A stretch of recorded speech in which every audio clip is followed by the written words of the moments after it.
This podcast is sponsored by nobody.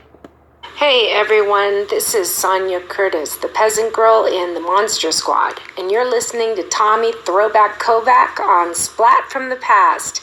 He's gonna avenge Dracula. Not really.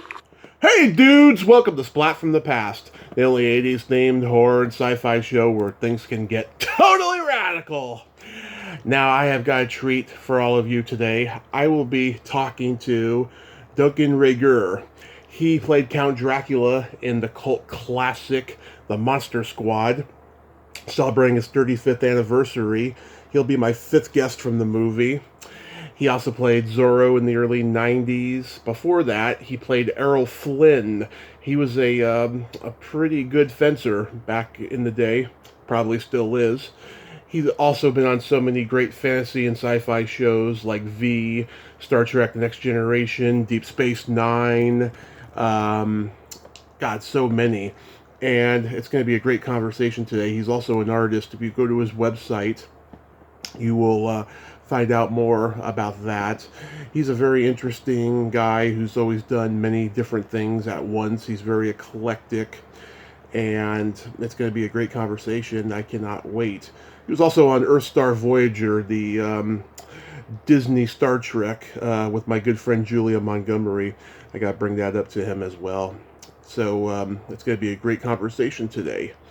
And I got some great news. My friend Matt, who was on life support for the last few days, he is finally off the ventilator, and I am so happy. Thank you, God, for that miracle.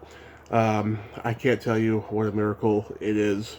And you work in mysterious ways, Lord, but you always pull through. Thank you, sir. So yeah, here is my interview with Duncan Regehr.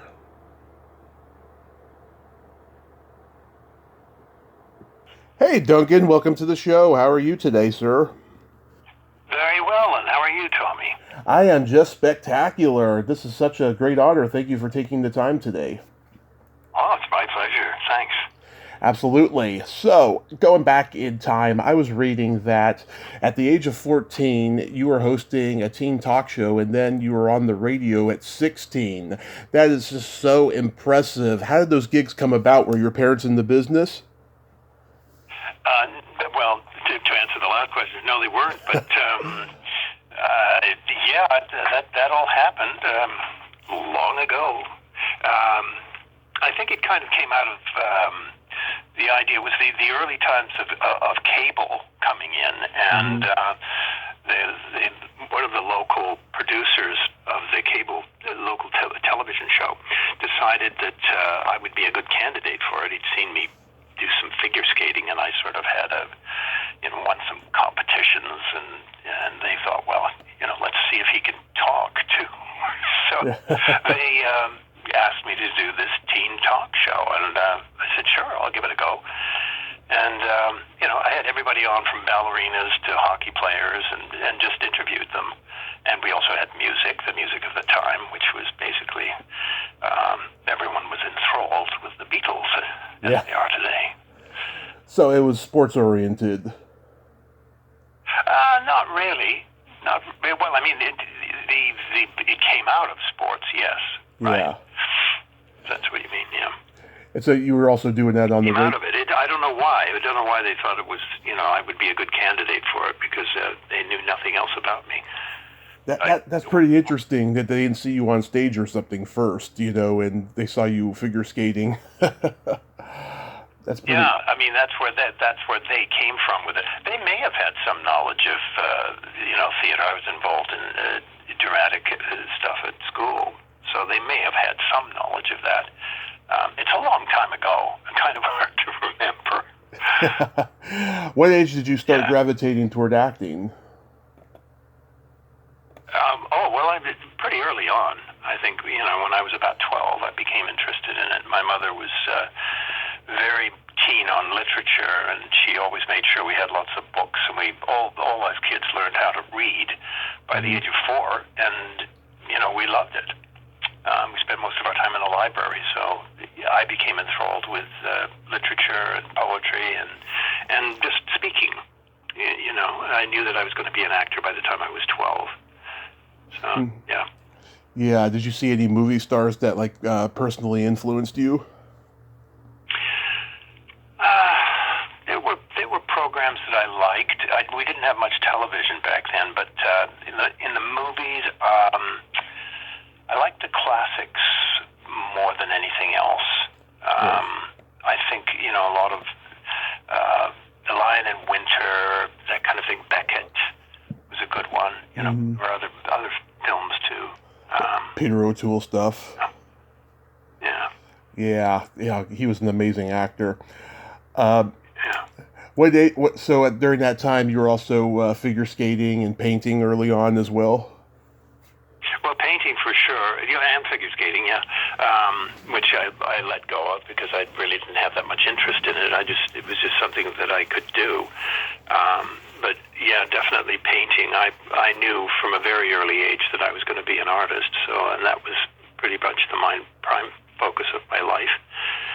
And carried on, and later on became an actor as well. Yeah, you also fenced. The writing goes on. Yeah. Yeah. Always. Once a writer, always a writer. That's what I say. Yeah. So you were into fencing and boxing at that same time as well, all that stuff. Boxing later on, sort of as a result of figure skating, I wanted something that was a bit more challenging and dangerous. And maybe it was kind of a Hemingway period that I went into there for a while. Yeah. But it was, certainly valuable again, learning physical moves, and, I did very well with it. Yeah. Yeah, it sounds like you've always had many eclectic tastes in different things, and you've always had things going on at once. You like to stay busy. Yeah, that's true. Hasn't changed. Oh, well. So after high school, did you study acting anywhere? I did a short gig with the Bastion Theater School, but I was already, a professional actor by the time I reached 16, so I sort of was working in the theater while I was still at school, and, I just graduated from that, went on from there, and most of it was theater, of course, in the early years. Yeah, did you ever go to New York? No, I went from Stratford in Canada to Toronto, and then from Toronto to Los Angeles. I mean, yes, I've been to New York, of course, but not. But not to study. I didn't actually go there to pursue a career. No. Yeah, you're trained in Shakespeare. Did you get to do Hamlet on stage? I did some of that. I also, played other roles in Hamlet through the years. It's put on quite often. And I was involved with regional theater in Canada for many years and traveled everywhere and played in many different venues there.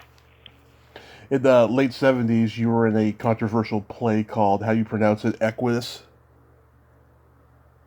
Oh, yeah, Equus in New Brunswick.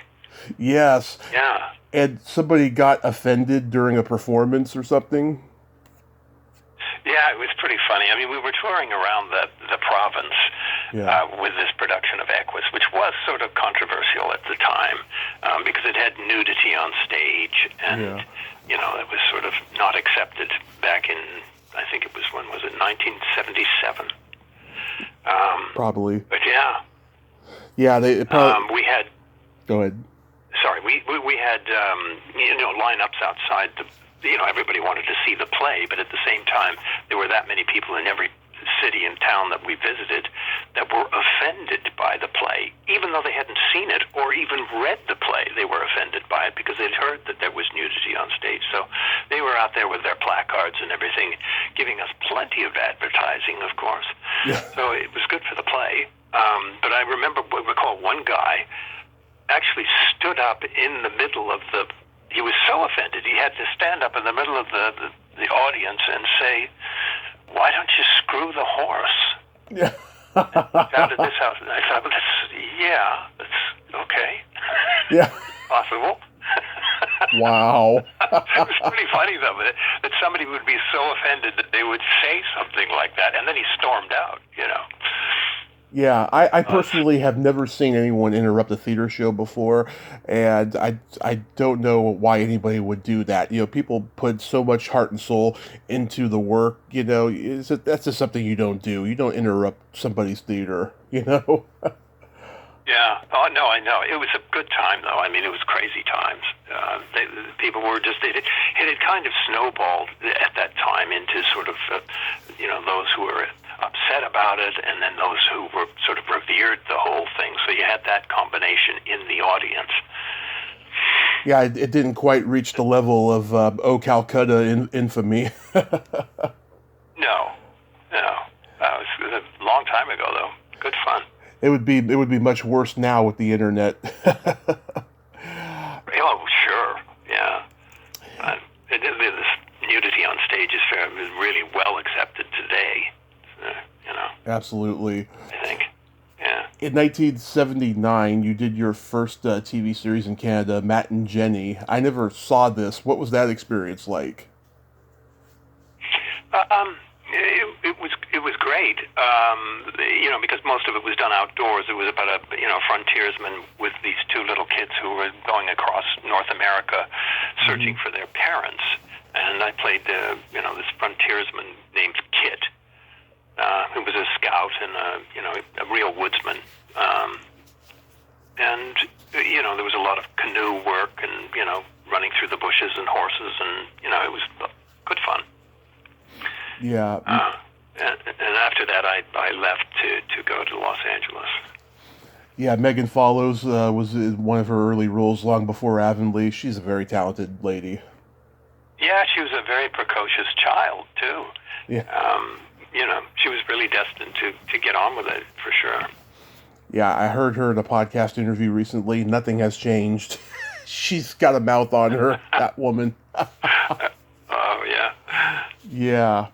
I noticed Iron Eyes Cody guest starred in 2 episodes. Do you remember anything about him? Iron Eyes Cody was...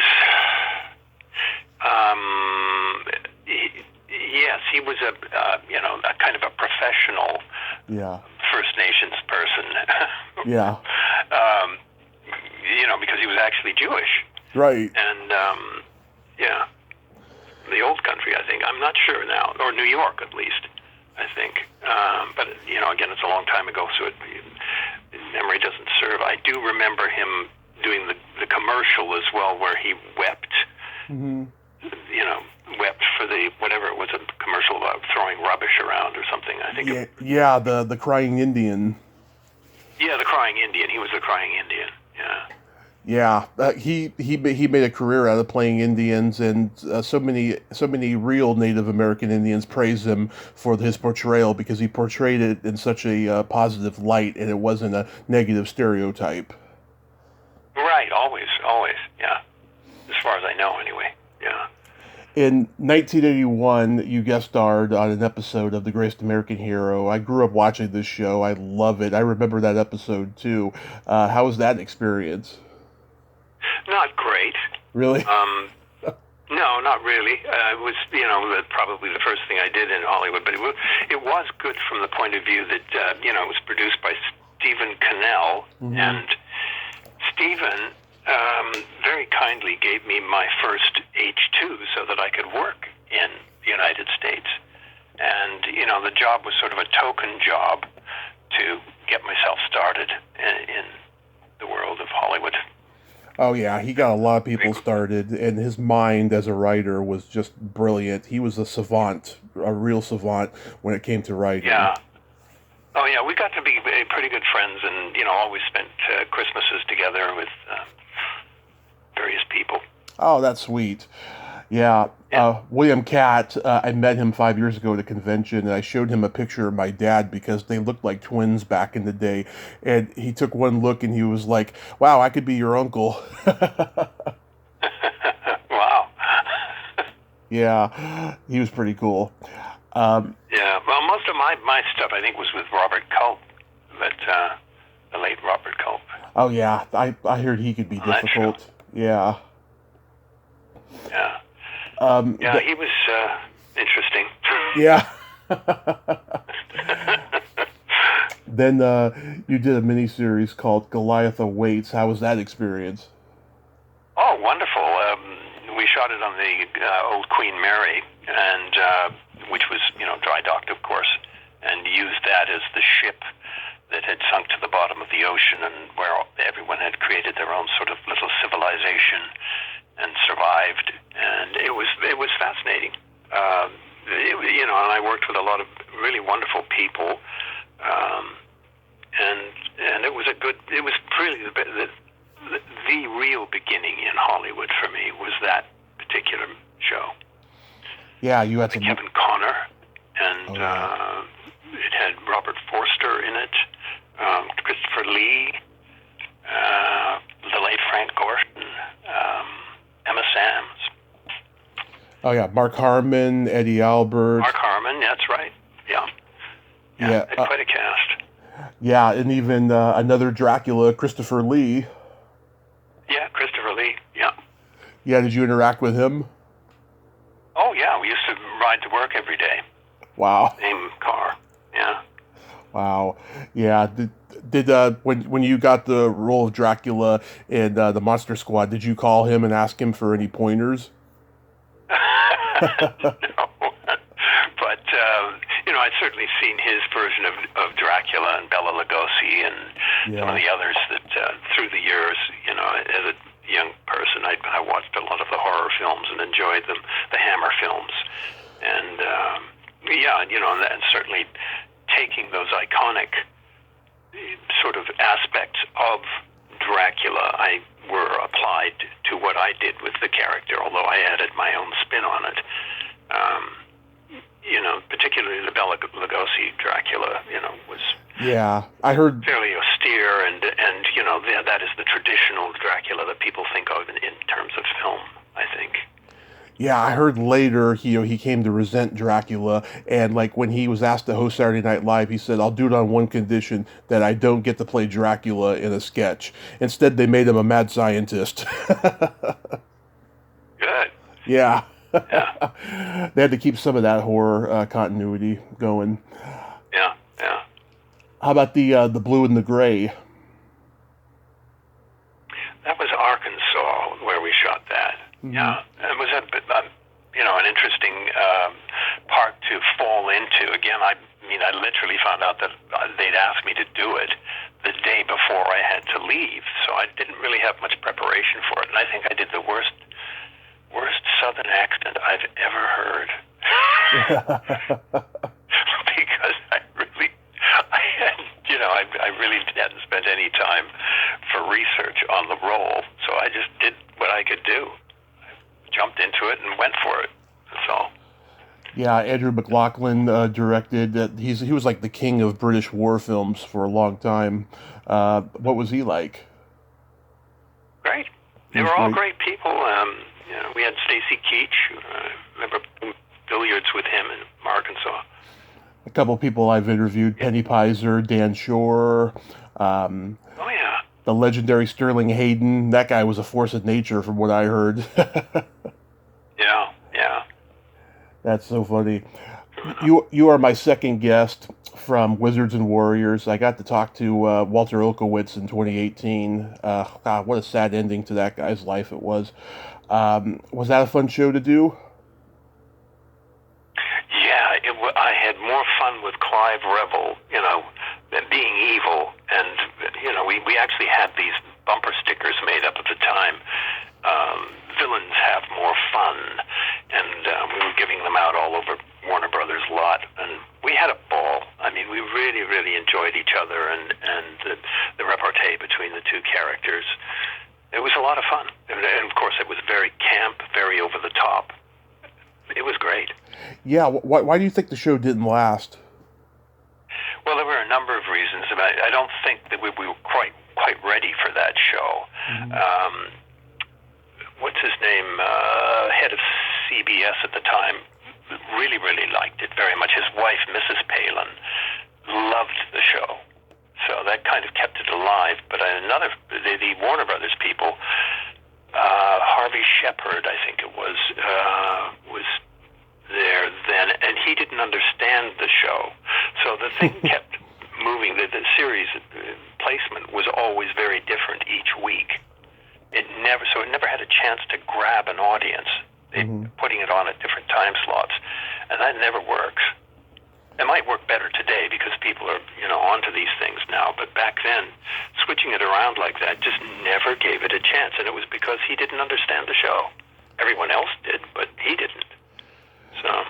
Yeah, and at that time too, the sword and sorcery genre of fantasy was getting resurrected because you had Excalibur, Conan the Barbarian, the Beastmaster, Kroll. Yes. This came out right in the middle of it, but it was on TV. I don't think CBS probably knew what to do with it.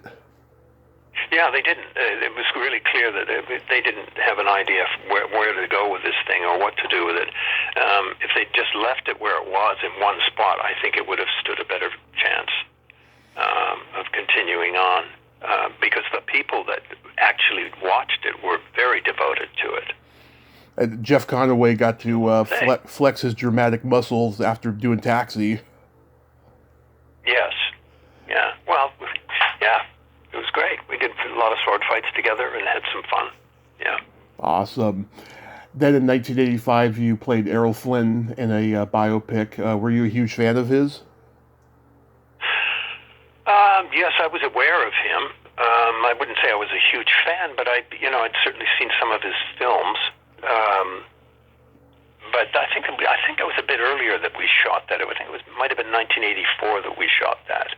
Mm-hmm. I just finished The Last Days of Pompeii in Europe, and went straight in to play Errol Flynn in My Wicked, Wicked Ways.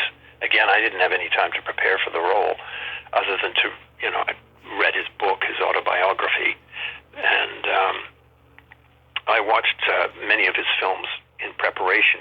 I had 2 weeks to do it, but they were very helpful in getting a kind of a physical idea of what the man was about, and particularly Gentleman Jim, that film, was very useful. I'm sure you had fencing on your resume. That's how you got a lot of these jobs.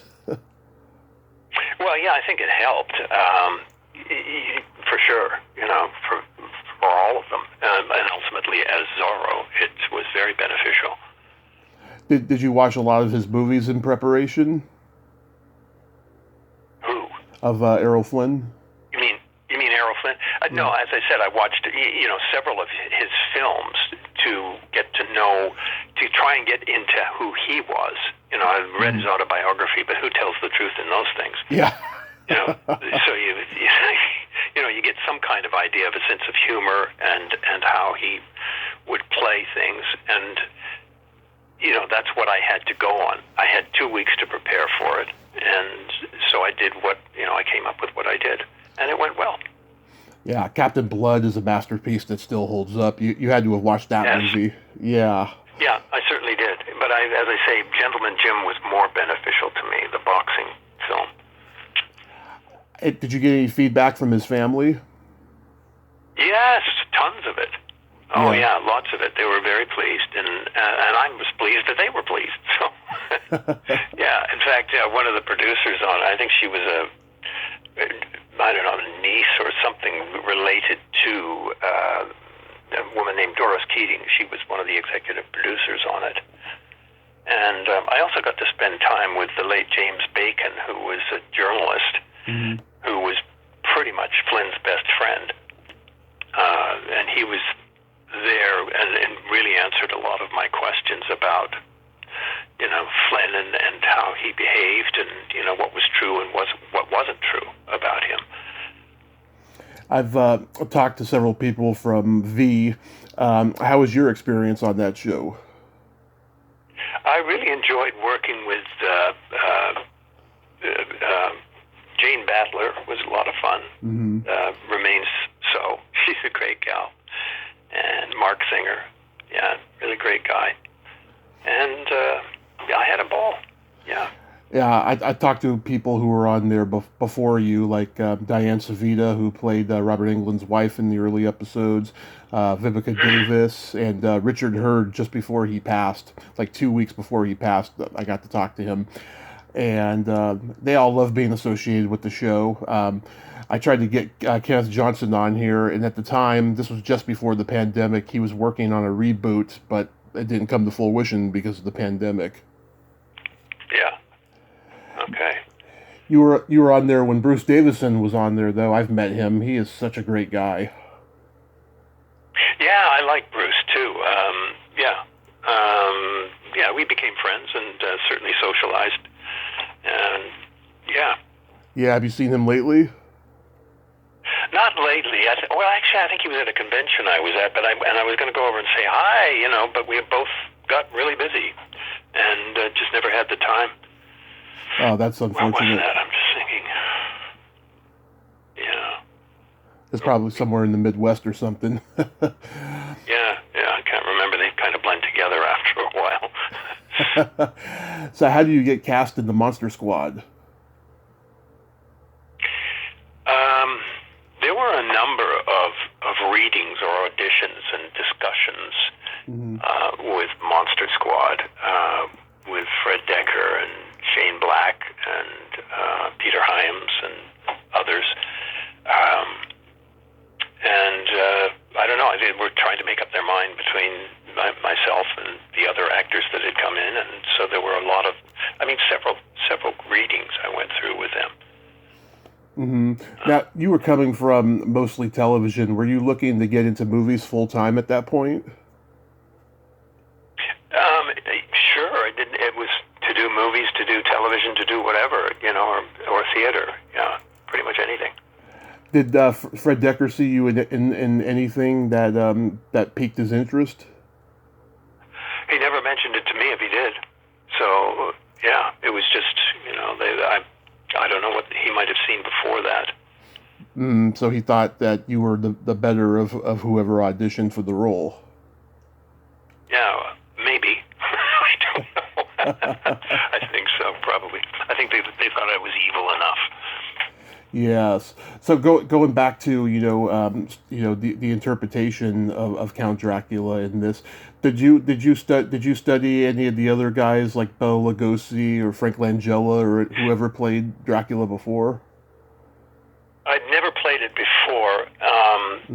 I was really looking for my own take on it. I wanted a really bad, evil, sociopathic Dracula, because I wanted to relate it much more to the human side than the bestial side of the monsters. That was pretty much taken care of with the other ones. I mean, the Gill Man and the Wolf Man and the Mummy are all kind of, they have a lot of bestial qualities about them.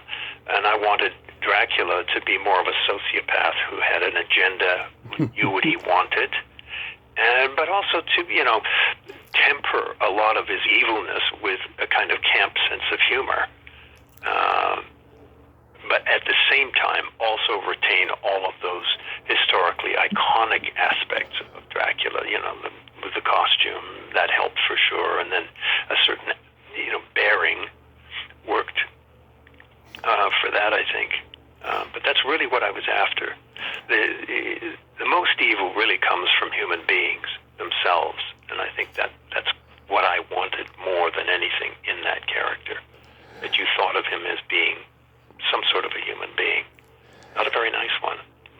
Yeah, one thing that people always seem to comment, and this is probably where the campy sense of humor comes in, he's very much a modern man in that, he drives a car, he has dynamite, he's got those wires to zap Frankenstein alive. He's like a tech wizard in a way.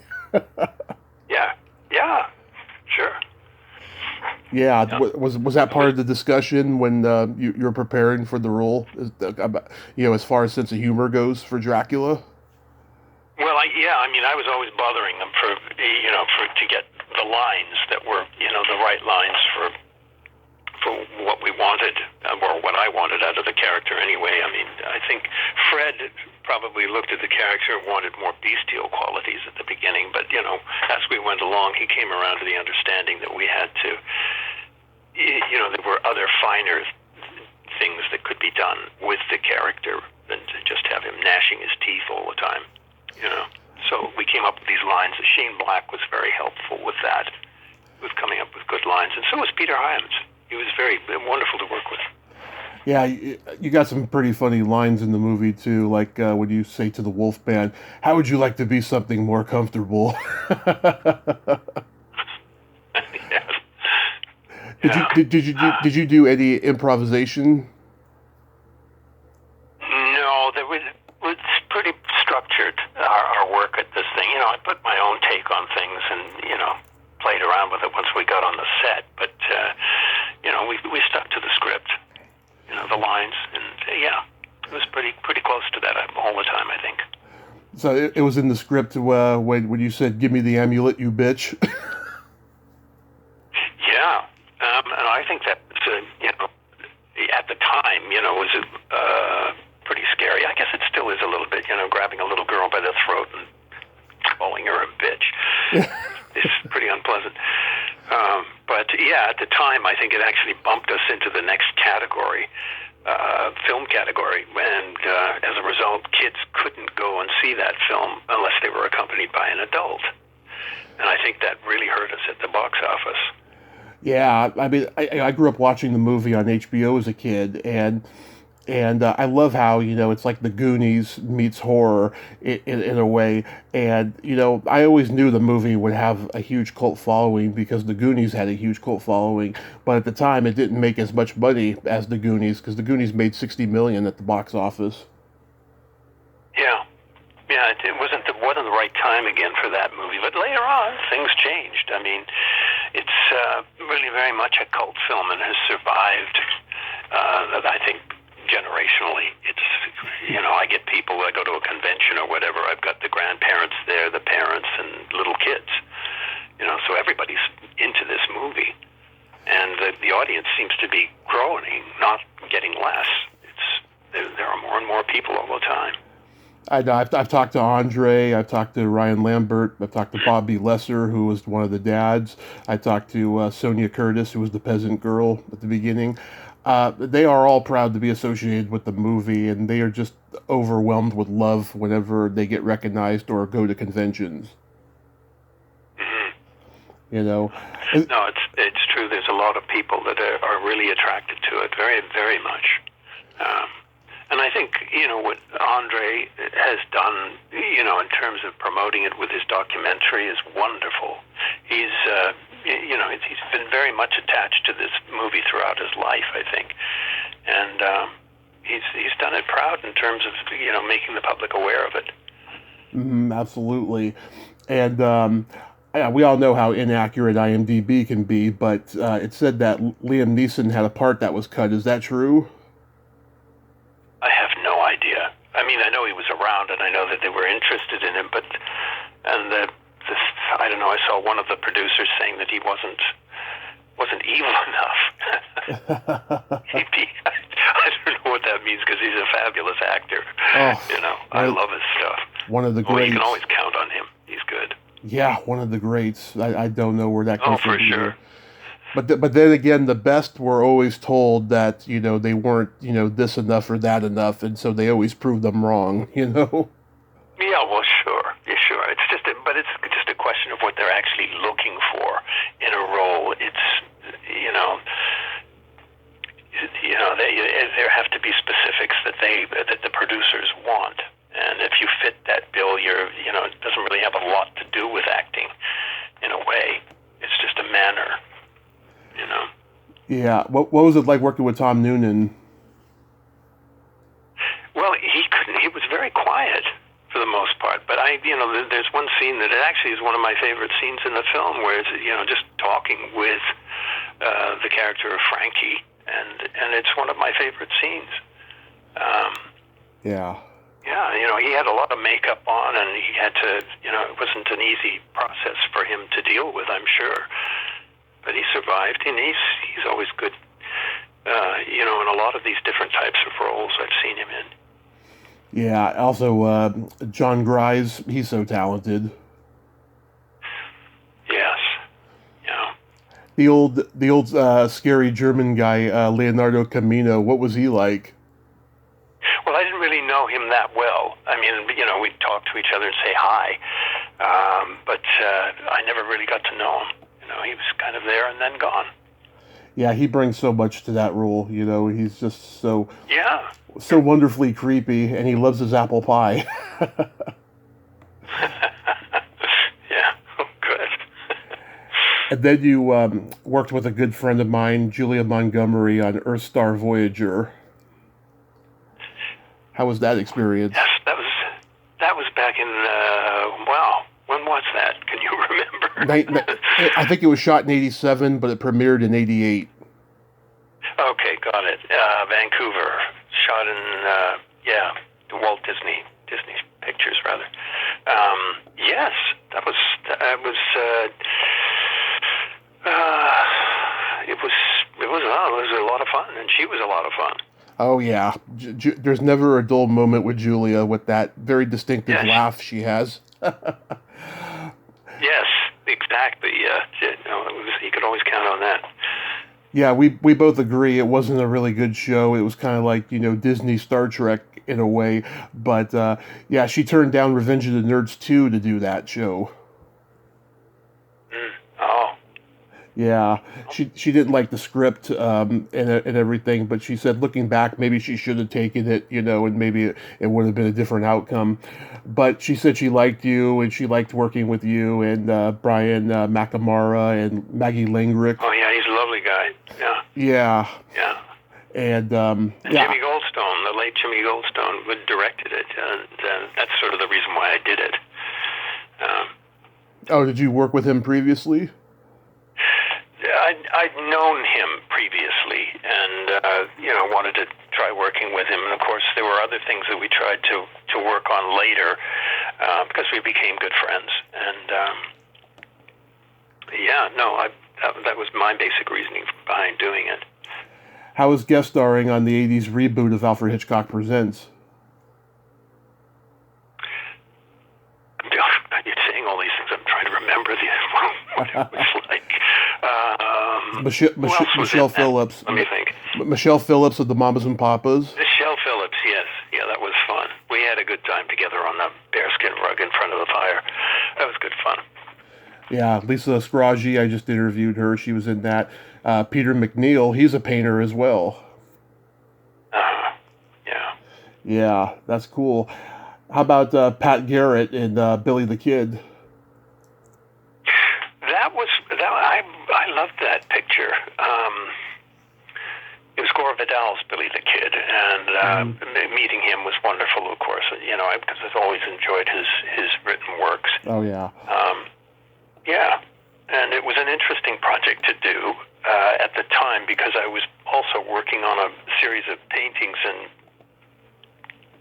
what have you called The Man with the Smoking Gun. So it was sort of serendipitous to enter into this gunfighter film, which worked out very, very well. I was sort of steeped in the whole culture of the West, and we shot it in Tucson, old Tucson, and we kind of just, lived our roles, and it was a great experience.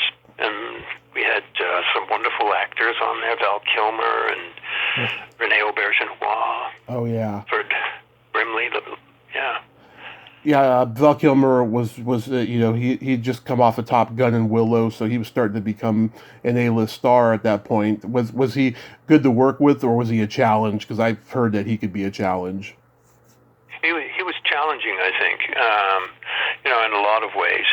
But he is a good actor, and he was pretty young then too. So he had, I think he learned a lot during that process. We never saw eye to eye on the characters. He sort of came from the point of view that Billy the Kid and Pat Garrett were these, legends, heroes of the Old West, and I was more from the place of saying, well, yeah, they're legendary, all right, but they were both psychopaths. They just went around the country killing people, and finding any excuse to do it, or to steal, cattle, whatever. They were just criminals. But, history has a way of changing over the years. Yeah. And we end up lauding these people as though they were, almost a Robin Hood type of character. Oh, yeah. And I don't buy that at all. Billy the Kid was a bad bugger, period. Oh yeah.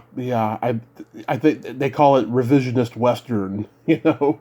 Yes, exactly, and there was a little bit of that, but I think, Val was, maybe distantly related or claimed to be distantly related. I never believed him. Yeah, you never knew the truth there. Yeah, you never know the truth with these guys. But anyway, that was the approach that I saw it philosophically, but also I was working on this particular art series that I had labeled The Man with the Smoking Gun. And it was, of these pictures of these gunfighters whose hands had become guns. And there was, other elements to it, the lit cigarette and the cancerous aspect. I developed some of them out of styrofoam with a blowtorch. Wow. So there was a lot of smoke and the charcoal and, a lot of that sort of thing going on with it. Did you see the Val Kilmer documentary? No. I saw about 20 minutes of it, and then I had to turn it off. It was just so sad, hearing him talk with a voice box. It's just, it's awful. Yeah, it is.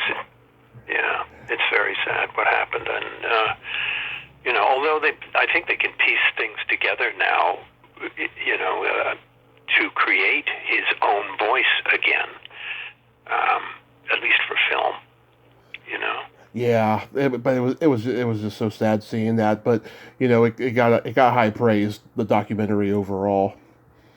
Yeah. So I take it you got Zorro because yet again you're fencing.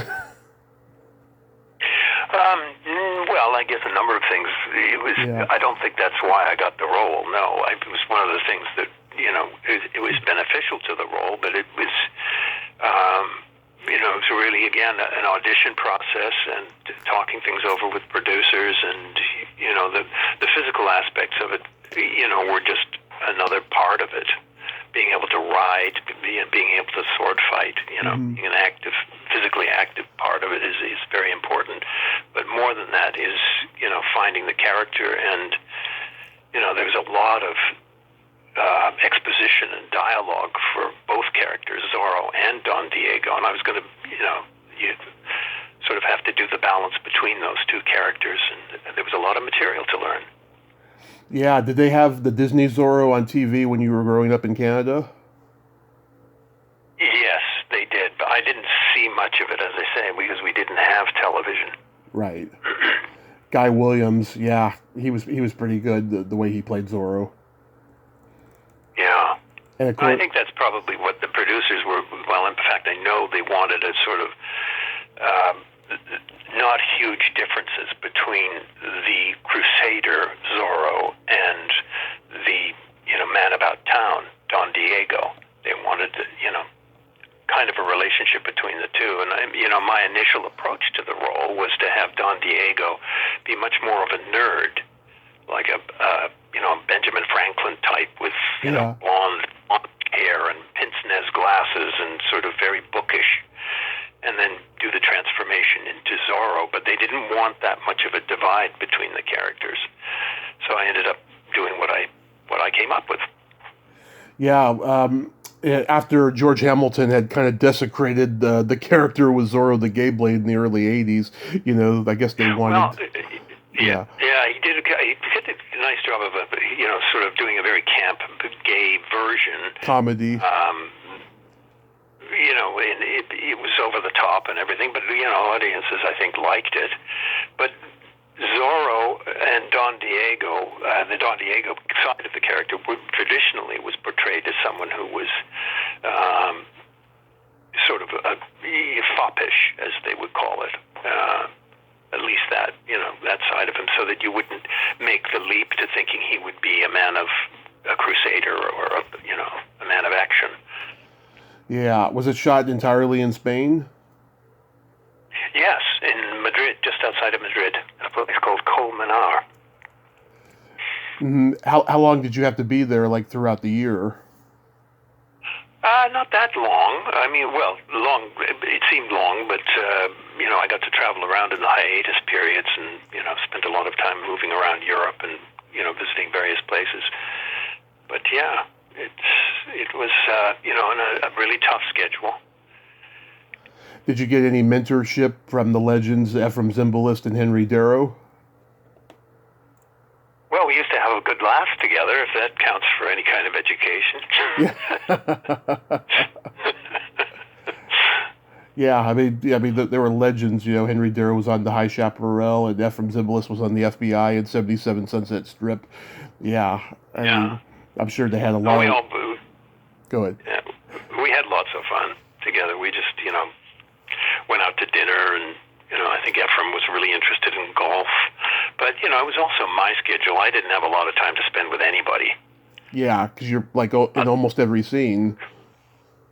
Yeah, exactly. There's one character or the other, and then there were fights, and there were, sword fights, and crowd scenes and speeches, and so I spent my weekends working with Peter Diamond, the stunt coordinator, who was, in my opinion, the greatest sword master ever. And we would work out our routines on the Sunday, and then go back to work on Monday. We worked 6 days a week. Patrice Martinez, she was so talented. It's sad what happened to her. Yeah, lovely woman. Yeah, beautiful girl. I'm sure you got a lot of fans from Star Trek The Next Generation and Deep Space Nine. Yes, oddly enough. I'm surprised that I do, but I do. I think anybody who's ever guest starred on those shows has a fan base from it. Did anything stand out about doing those shows? There were different shows. I mean, I did The Next Generation with Patrick Stewart and Gates McFadden. Yeah. And then of course the other one, the Shakar, Deep Space Nine, with Renee again, who was on that Renee Auberjonois, Nana Visitor. Yeah. But they were two different roles. Obviously, one was a ghost, and the other was, a prime minister and a rebel leader. Mm-hmm. Have you done the Star Trek conventions? I've done, yes, in Las Vegas, yes. Yeah, it's amazing how so many dedicated fans show up to those things. It's been going on, for 50 years now. Yeah, it's really, really amazing. Yeah, I heard in the 70s, very few people showed up to those ones, but now, it's hard to walk when you're there because everyone... Well, it's interesting how it grew. I mean, obviously, they created new Star Treks and what have you, but, the original stuff, it just grew with time, kind of like Monster Squad. Yeah. I mean, they're different, but one's a movie and one's a television show, but still, there was a kind of, it didn't get a good start, but later on, wow, Yeah, huge. See what happens. Yeah. We just lost Angela Lansbury the other day, and you got to work with her on a Murder, She Wrote TV movie. What can you say about her? Absolutely lovely. One of the most professional people I've ever worked for, as I say, because she was an executive producer on the show, and with. But she was so charming, so professional, and just lovely. I really, really liked her very much. And loyal, too. She put all her friends from old Hollywood on the show. Absolutely, because they worked well in the show. That style of acting was, apropos of what she wanted, and they were great. That's so wonderful. So, do you act at all anymore? Not recently, no. Not that I wouldn't. I mean, I would if something came along that was interesting enough. But I'm pretty busy with my art and certainly with my writing. So I've got a full schedule. But that's not to say that I wouldn't do something if it came along. I'm just not out there chasing it. Right. Do you have an art gallery? Yes, several. Yeah. Yeah. And people go and see them, and they enjoy what you do. Yeah, I think Petley Jones Gallery in Vancouver is my major representation, and I often have shows, exhibitions there, as well as, we continue to work. My dealer is Matt Petley Jones, so, yeah. Yeah. So do you paint every day? Yes. Every day. Mm-hmm. Yeah. Where do you get your inspiration when you paint? Well, it's a good question. It's the proverbial question for artists. Where do you get your inspiration? Right. And nobody really knows. For my own style of work, I'm someone who works with what comes to me. And that's a fairly an obscure way of putting it, but a lot of this is ineffable anyway. My imagery seems to come from the void, is what I call it. I mean, I have a notion about something and about an idea, and then I just so whatever arrives is what I work with. Mm-hmm. And quite often it's related to something that I've been thinking about, or a philosophy that I've been, studying, kind of somehow works its way into it. And a lot of it is subconscious imagery coming forth. So I work with that. And eventually, if it works well enough, it starts to create a theme. And when I say that it starts to create, I guess I'm the creator, but it often feels like this is all happening in spite of myself. Mm-hmm. Starts to flow, and then one piece after another, and they kind of relate to each other, and before you know it, there's a series of works. That seems to be mm-hmm. how the course works for me. Do you own a lot of rare and priceless paintings? No, I wouldn't say that I do. No, I used to.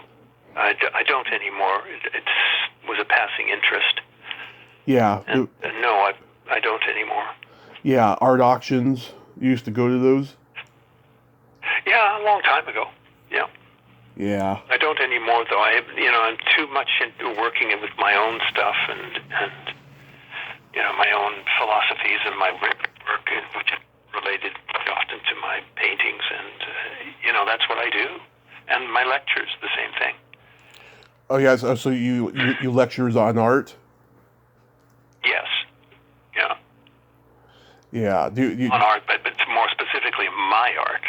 Yeah. Well, that's what people want to know about, so that's what I was discussing, Yeah. Have you been doing them on Zoom since the pandemic started? No, I haven't. No. Okay. Do you have any convention appearances coming up? I do. I've got one coming up very shortly in Niagara Falls. Is that the one Greg's going to be at? Frightmare in the Falls? Yes, Frightmare in the Falls. That's, Friday the 28th? Right. And the 29th of October. So that would be in Niagara Falls. And hopefully we'll see some friends there. And then I have another one in Philadelphia on Friday, November the 11th, 12th, and 13th. Nice. That's called Monster Mania. Nice. What's the? I'm sure you get asked this all the time, but what's the craziest thing anyone's ever asked you to sign? A breast. I knew you were going to say that. I get that. I get that all the time. Yeah. Because whenever I ask that question, they always say body parts. Body parts. Well, yeah. I thought I'd be specific. Yeah. Body parts leaves it too wide open. Yeah, I don't understand some of these fans. Yeah, because, it's not going to be on there permanently, even though it's a permanent marker. It's like they have, there are a lot of tattoos come up. People show me their tattoos. And, oh, yeah. There's Dracula and a Zorro, a lot of them. I just don't understand, the body parts and marker thing. That's just strange. But, to each his own, I guess. Happy belated birthday. Did you do anything special for it?